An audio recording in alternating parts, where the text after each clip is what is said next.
Chapitre 14. Madame Ackroyd. À la suite de la conversation que je viens de rapporter, l'affaire me parut entrer dans une phase entièrement nouvelle. D'ailleurs, elle peut être divisée en deux parties distinctes l'une de l'autre. La première va de la mort d'Ackroyd, le vendredi soir, au lundi suivant. Pendant tout ce temps, je demeurai sans cesse auprès de Poirot. Je vis ce qu'il voyait, et je fis de mon mieux pour lire dans ses pensées. Je sais maintenant que je n'y réussis pas. Bien que le détective me montrât tout ce qu'il avait découvert, l'alliance par exemple, il garda pour lui ses déductions, à la fois logiques et importantes. Ainsi que je l'appris par la suite, cette discrétion était une des caractéristiques de sa nature. Il laissait échapper des renseignements et des suggestions, mais il n'allait pas plus loin. Jusqu'à lundi soir, mon récit aurait donc pu être celui de Poirot lui-même. J'étais le Watson de ce Sherlock Holmes. Mais ensuite nos voies divergèrent. Le détective agit seul. J'apprenais ce qu'il faisait parce que, à King's Abbot, tout se sait. Mais il ne me faisait pas par avance ses confidences. D'ailleurs, j'avais mes propres préoccupations. Si je regarde en arrière, ce qui me frappe le plus, c'est le caractère embrouillé de cette période. Chacun cherchait à élucider le mystère, et on eût dit que tout le monde travaillait à un puzzle. Mais, à Poirot seul revient le mérite d'en avoir ajusté tous les morceaux. Certains incidents parurent, au moment où ils se produisirent, n'avoir aucun sens, aucun rapport avec le meurtre. Celui des souliers noirs, par exemple. Mais il ne survint que plus tard. Pour rapporter les événements dans leur ordre logique, je dois parler d'abord de l'entretien que j'eus avec Madame Ackroyd. Elle m'envoya chercher de fort bonne heure, le mardi matin, et d'une manière si urgente que je partis en hâte, m'attendant à la trouver in extremis. Madame Ackroyd était couchée. Elle avait fait cette concession à la situation. Elle me tendit sa main osseuse et me désigna un siège auprès du lit. « De quoi souffrez-vous » demandai-je avec cette bonhomie qui est de règle chez les médecins. « Je suis prostré, » répondit-elle, « absolument prostré. C'est à cause du choc que m'a donné la mort de ce pauvre Roger. On dit que l'effet de pareille émotion ne se manifeste pas tout de suite. Mais il y a une réaction. Il est regrettable que les médecins ne puissent pas exprimer ce qu'ils pensent vraiment, car j'aurais donné beaucoup pour pouvoir m'écrier « Allons donc !» Au lieu de cela, je proposai à Madame Ackroyd un reconstituant qu'elle accepta sans objection. Les préliminaires paraissaient terminés, car je ne m'imaginais pas un seul instant que j'avais été appelé pour lui donner mes soins à la suite du coup que lui avait porté la mort de Roger. Mais elle est absolument incapable de se diriger franchement vers un but. Elle s'en approche toujours en suivant des voies tortueuses. Je me demandais pourquoi elle m'avait envoyé chercher. Et puis cette scène hier, continua la prétendue malade. Elle s'arrêta comme si elle s'attendait à une réponse.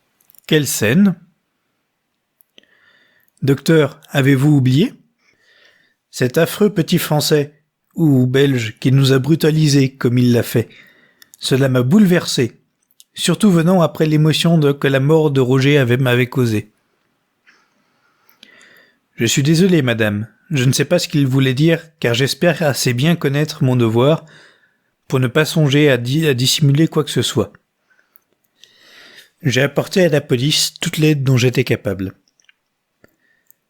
Madame Ackroyd garda le silence, et j'ajoutai « Certainement. » Je commençai à comprendre ce que tout cela signifiait. Personne ne peut prétendre que je n'ai pas agi comme je le devais, reprit au bout d'un instant mon interlocutrice. Et je suis sûr que l'inspecteur Raglan est absolument satisfait. Pourquoi ce petit étranger s'agite-t-il ainsi? Il est d'ailleurs tout à fait ridicule. Il ressemble à l'une de ces caricatures que l'on voit dans un journal français. Je ne comprends pas pourquoi Flora a voulu le mêler à cette affaire. Elle ne m'en avait pas soufflé un mot, et elle a agi de sa propre autorité. D'ailleurs, elle est vraiment trop indépendante. Je suis une femme d'expérience, et, de plus, je suis sa mère. Il aurait dû commencer par me consulter. J'écoutais en silence ce flux de paroles. Que croit-il? C'est ce que je voudrais savoir. S'imagine-t-il vraiment que je cache quelque chose? Il m'a positivement accusé hier. Je haussai les épaules et répondis. Cela n'a aucune importance, madame. Puisque vous ne dissimulez rien, les remarques qu'il a faites ne s'appliquaient pas à vous. Madame Ackroyd prit, selon son habitude, un chemin de traverse. Les domestiques sont si ennuyeux, dit-elle. Ils potinent, ils causent entre eux, puis cela se répand aux alentours, alors que ce qui s'est passé n'a en réalité aucune signification. Les domestiques ont donc bavardé? Demandai-je. À quel sujet? Madame Ackroyd me jeta un regard si pénétrant que j'en fus décontenancé. Je croyais que vous le saviez, docteur. N'êtes-vous pas resté sans cesse avec monsieur Poirot? Effectivement. Donc vous êtes au courant.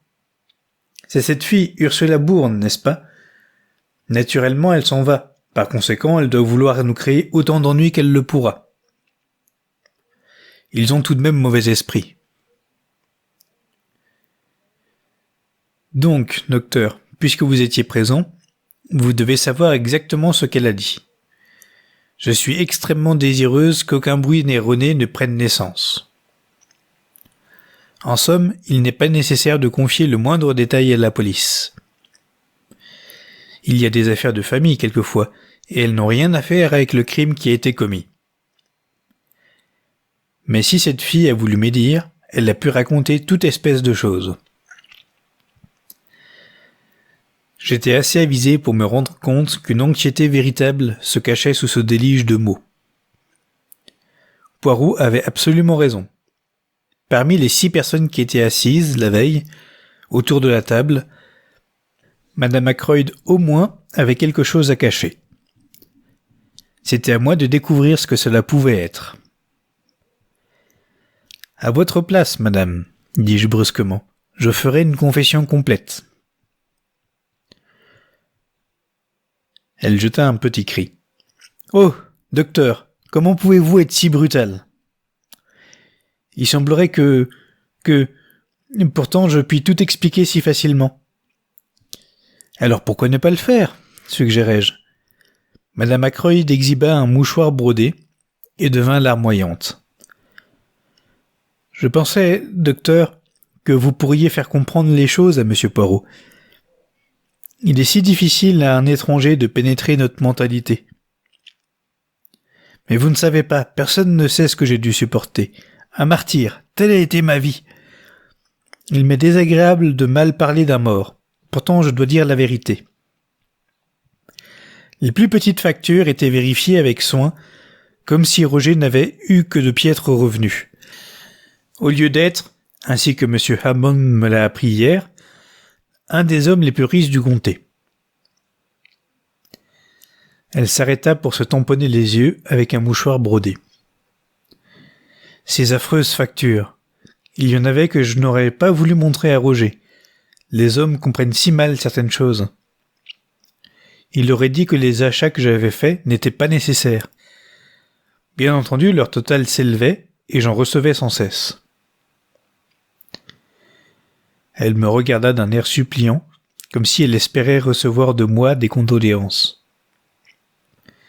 « Il en est souvent ainsi, » déclarai-je. Les réclamations devenaient pressantes. Je vous assure, docteur, que cela me rendait terriblement nerveuse. Je ne pouvais plus dormir la nuit, j'avais de terribles palpitations. Enfin, je reçus la lettre d'un Écossais, ou plutôt 2 lettres, dont chacune m'était adressée par un Écossais. L'une venait d'un monsieur Bruce Macpherson, et l'autre de Colin MacDonald. Étrange coïncidence. On ne peut pas dire qu'il y ait eu là une coïncidence, fis-je sèchement. Ce sont habituellement des Écossais qui écrivent ainsi. 10 livres pour 10 000 sur une simple signature, murmura Madame Ackroyd. Je répondis à l'un d'entre eux, mais des difficultés parurent s'élever. Elle s'arrêta, et je compris que nous arrivions à l'endroit délicat. Je n'ai jamais vu personne qui fût plus difficile à conduire au but.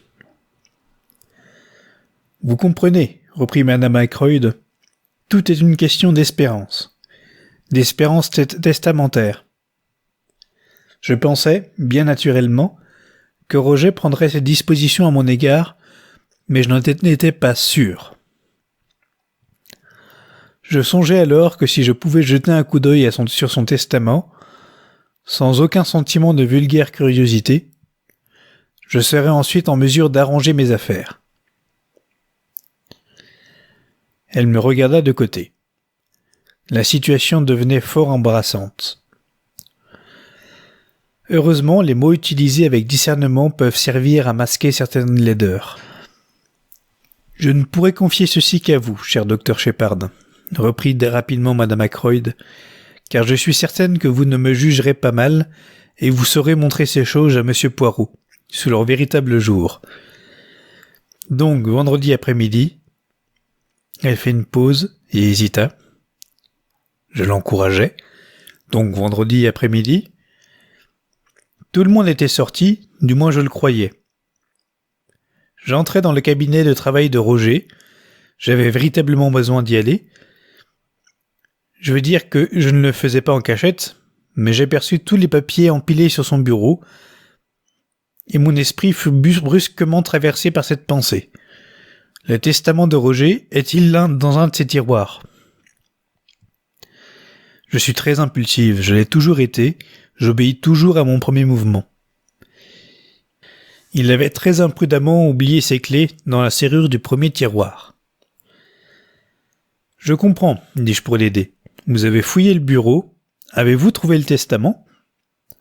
Madame Ackroyd jeta un nouveau cri, et je me rendis compte que je n'avais pas déployé assez de diplomatie.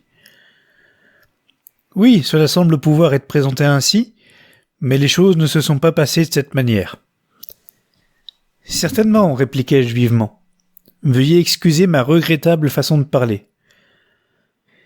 Vous comprenez, si j'avais été à la place de ce cher Roger, il m'eût été fort indifférent de laisser connaître les clauses de mon testament. Mais les hommes sont tellement mystérieux qu'il faut bien avoir recours à des petits subterfuges pour se défendre. » Et quel fut le résultat du petit subterfuge ? Je vais vous le dire. Au moment où j'ouvrais le tiroir du bas, Ursula Bourne entra. Ce fut très gênant. Bien entendu, je fermai le tiroir, me redressai et attirai son attention sur quelques grains de poussière qui se trouvaient sur le bureau. Mais son attitude me déplut. Elle demeura respectueuse, et pourtant ses yeux eurent une lueur mauvaise, presque dédaigneuse. Je n'ai jamais beaucoup aimé cette fille. C'est une bonne domestique. Elle parle à la troisième personne, ne fait pas de difficulté pour ôter un bonnet et un tablier, ce qui est assez rare par le temps qui court. Elle sert à table correctement. Mais voyons, où en étais-je ? Vous me disiez qu'en dépit de ses qualités, vous n'aimiez pas Bourne.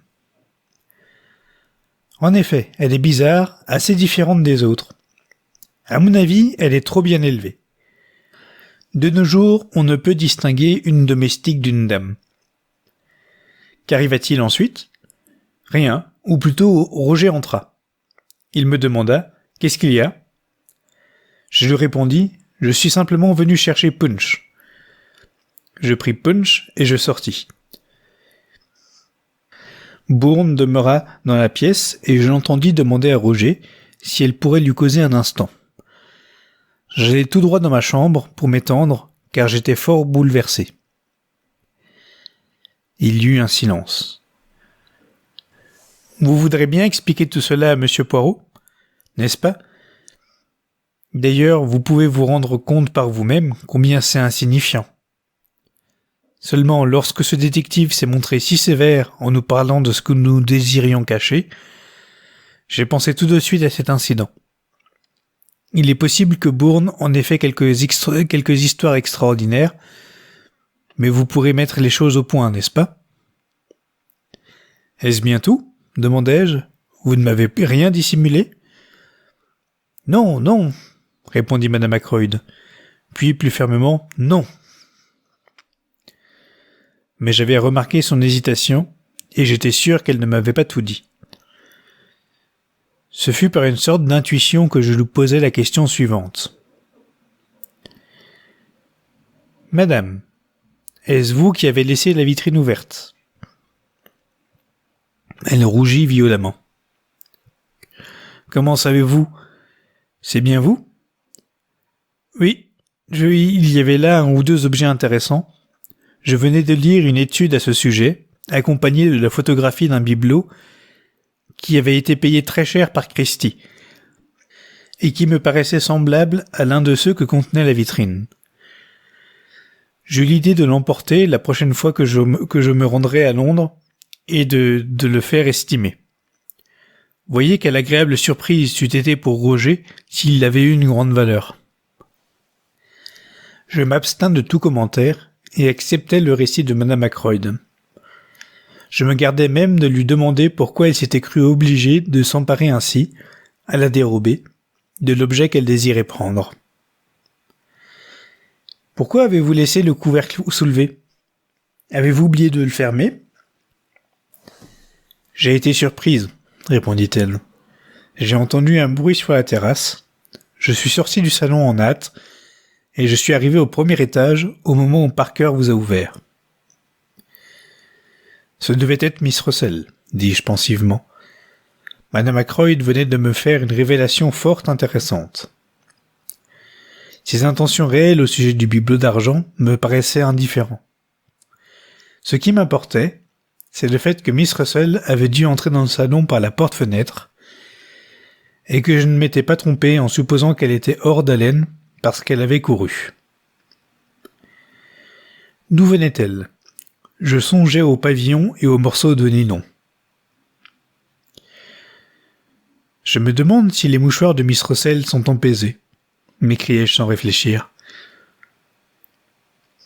Un sursaut de Madame Ackroyd me rappela à moi-même, et je me levai. « Vous pensez pouvoir expliquer tout cela à Monsieur Poirot ? » demanda-t-elle avec anxiété. « Oh, certainement, complètement. » Je pus enfin m'échapper après avoir dû écouter une nouvelle justification de sa conduite. La femme de chambre était dans le vestibule, et ce fut elle qui m'aida à revêtir mon pardessus. Je la regardai plus attentivement que je ne l'avais fait jusqu'alors, et je vis clairement qu'elle avait pleuré. « Comment se fait-il, lui demandai-je, que vous nous avez dit avoir été appelé vendredi par M. Ackroyd dans son cabinet ? Je viens d'apprendre que c'est vous qui l'avez prié de vous accorder un entretien. » Le regard de la jeune fille se baissa devant le mien, puis elle répondit d'une voix tremblante. « Je comptais partir, de toute façon. » Je n'ajoutai rien, et elle m'ouvrit la porte, mais juste au moment où j'allais sortir, elle me dit soudain à voix basse « Que monsieur veuille bien m'excuser. A-t-on des nouvelles du capitaine Patton ?» Je secouai négativement la tête, tout en la regardant d'un air interrogateur. « Il devrait revenir, dit-elle. Il devrait certainement revenir. » Elle fixait sur moi des yeux suppliants. « Est-ce que personne ne sait où il est ? demanda-t-elle. « Et vous ? Le savez-vous ? répondis-je vivement. « Non, je n'en sais rien, mais n'importe quelle personne s'intéressant à lui dirait la même chose. Il devrait revenir. » Je m'attardai, pensant qu'elle ne s'arrêterait pas là. Sa question suivante m'étonna. « À quel moment pensez-vous que le meurtre a été commis ? Un peu avant 10 heures ? » C'est ce que l'on croit, déclarai-je, entre 10h moins le quart et 10h. Pas plus tôt? Pas avant 10h moins le quart? Je la regardai attentivement. Elle désirait si manifestement une réponse affirmative. Il n'y a aucun doute, dis-je. Miss Ackroyd a vu son oncle vivant à 10h moins le quart. Elle se détourna, et tout son corps parut s'affaisser. C'est une belle créature, pensai-je en m'en allant. Vraiment une belle créature. Caroline était à la maison. Elle avait reçu la visite de Poirot, et en était gonflée d'importance. « Je l'aide à élucider le mystère, m'expliqua-t-elle. Je me sentis quelque peu inquiet. Caroline est déjà naturellement terrible, mais que deviendra-t-elle lorsque ses instincts de détective auront été encouragés? Avez-vous fait le tour du voisinage à la recherche de la mystérieuse jeune fille qui était avec Ralph Patton? J'aurais pu le faire de ma propre initiative, dit Caroline. Non, il y a un point particulier que M. Poirot m'a demandé d'éclaircir. Lequel? Il désire savoir si les bottines de Ralph Patton étaient noires ou jaunes, déclara Caroline sur un ton extrêmement solennel. Je la dévisageai. Aujourd'hui, je me rends compte que j'ai été extraordinairement peu perspicace au sujet de ces bottines, car je n'ai pas compris. C'étaient des souliers jaunes, dis-je, je les ai vus. Pas des souliers, James, des bottines. Monsieur Poirot veut savoir si une paire de bottines que Ralph avait à l'hôtel était jaune ou noire. Cela présente une grande importance. Tu peux, si tu veux, douter de mon intelligence, mais je ne saisis pas. Comment vas-tu le découvrir?